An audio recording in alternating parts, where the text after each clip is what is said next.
Sonam Kapoor, welcome to IWC Talks Thank you. 2. The first thing I have to do is congratulate you because you've just won a Filmfare Best Actress Award for your part as Neera, the eponymous heroine.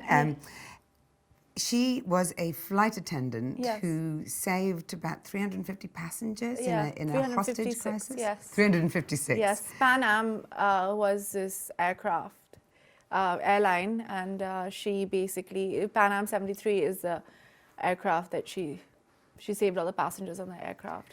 So tell me a bit about this character, because she sounds pretty incredible. Well, she was a 22-year-old Indian girl. She was a regular girl. She used to model part-time, and she was an air hostess. She loved her job because she wanted to see the world. She's a regular girl. And she went there and she showed a lot of courage and a lot of spirit. I think there was a certain set of values that she had that said that she had to do her duty. She had to do what was right. She didn't see the color of anyone's skin or any religion. And I think in this day and age, it's very important to have heroes or heroines like that just believe in compassion and humanity. And, you know, I think the only time India, Pakistan, and America agreed on anything was when they gave her bravery awards. All three of them gave her their highest honor for bravery. And it was my honor to play this amazing girl who didn't live to see her 23rd birthday. She died saving three children from bullets, you know. You have just given the end of the film away there? Yeah, but everybody knows because it's a biopic. Yeah, it's a biopic. I think I have to do a spoiler alert for that.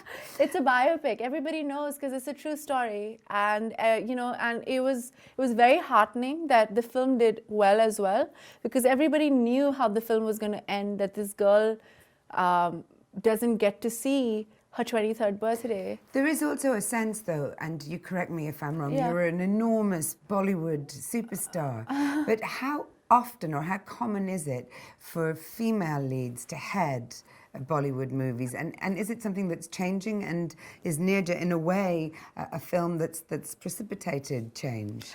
I wouldn't take credit for that. There are many actresses in my country who have tried to do that. I mean, I think we face sexism all over the world. I don't only think that it's in India, whether it's Hollywood or the Indian film industry or the media or, you know, a brand or anywhere. I think women face certain sexism, and I think that is in India as well. And there was Vidya Balan, and there was Sri Devi. There are so many actresses who have headline films and they've done very, very well. But it's a cycle that keeps going back.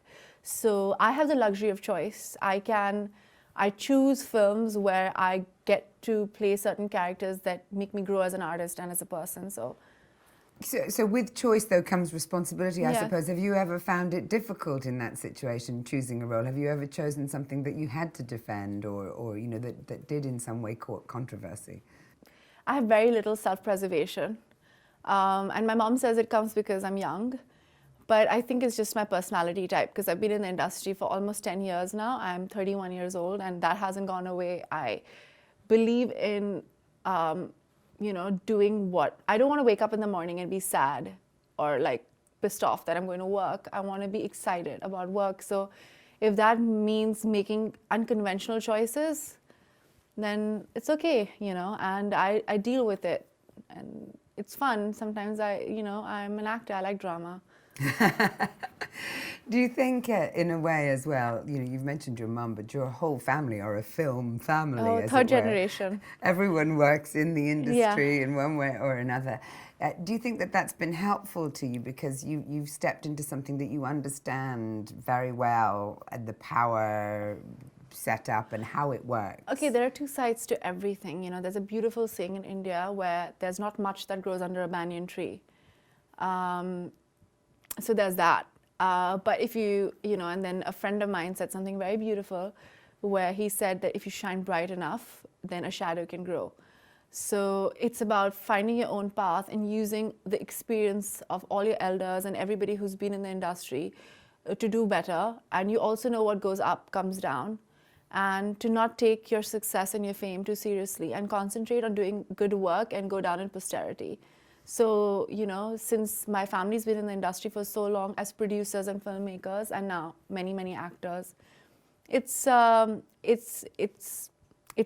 burden to bear, but at the same time, it gives you a lot of opportunity and a lot of experience that you can gain from other people that a lot of newcomers in the industry don't have. One of those films is Khubsurat, Yes. if I pronounced it properly, which is the first Disney film in India, to be released in India, which is amazing, first of all, that it's the first. I find that quite baffling. Yeah. But also, I mean, were they compatible, the two sort of genres, the two influences, Disney and Bollywood?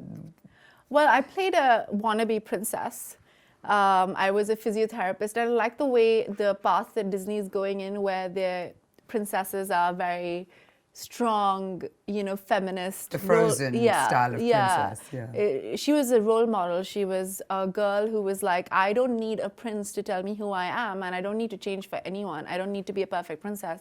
She said all the wrong things. She dressed weird. She was a doctor. And she was like, if you don't like me for who I am, then you can go, for lack of a better word. In 2015, the Huffington Post included you in their list of the 100 most influential women. You have an extraordinarily large following on social media, and it's something that you work with and you take quite seriously. How do you balance the two, and why do you feel that you need to have this presence on social media? Well, first of all, social media is a tool. And if you use it effectively, it can be quite powerful. And if you misuse it, then it can be ridiculous. So I use it as a tool. I still have a lot of privacy. A lot of my life is very, very private. Not many people know about what goes on in my life. But as a celebrity and as someone who has a certain platform, I feel I have a responsibility to have a voice and have an opinion on the right things. So I remember many years ago, someone had also voted me some important thing like Huffington, I don't remember, had voted me as the most influential Indian on social media. And I was like, I think I need to stop talking about lipstick or what I was eating. I said, maybe I need to think about important people if I'm influencing people around me. Which explains perhaps why very recently you came out very much in favour of a documentary that I think is currently in the Academy Awards lineup, Before the Flood. Yes.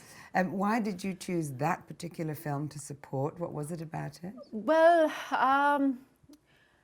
I guess it's just I'm vegetarian. I'm trying to be vegan as much as I can. There are certain lifestyle changes that I've done just to be more conscious of the way I lead life. Because, especially as an Indian and as a practicing Hindu, we value life a lot. We value our environment and everything. So these certain core values and this awareness is very, very necessary. And climate change is something that's irrefutable.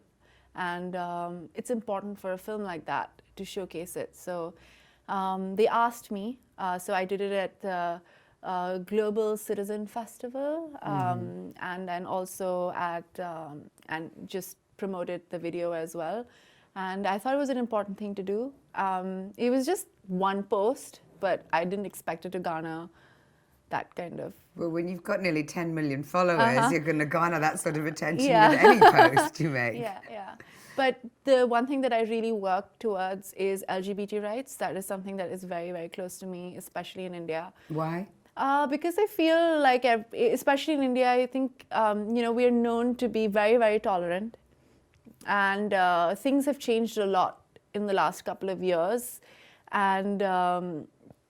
for the better? No, not really. I think we're regressing in our mindsets a little bit. And I feel it's important for celebrities to stand up, especially when you have the platform to stand up for things that we believe in. So, and things that, it's a very simple thing to everybody.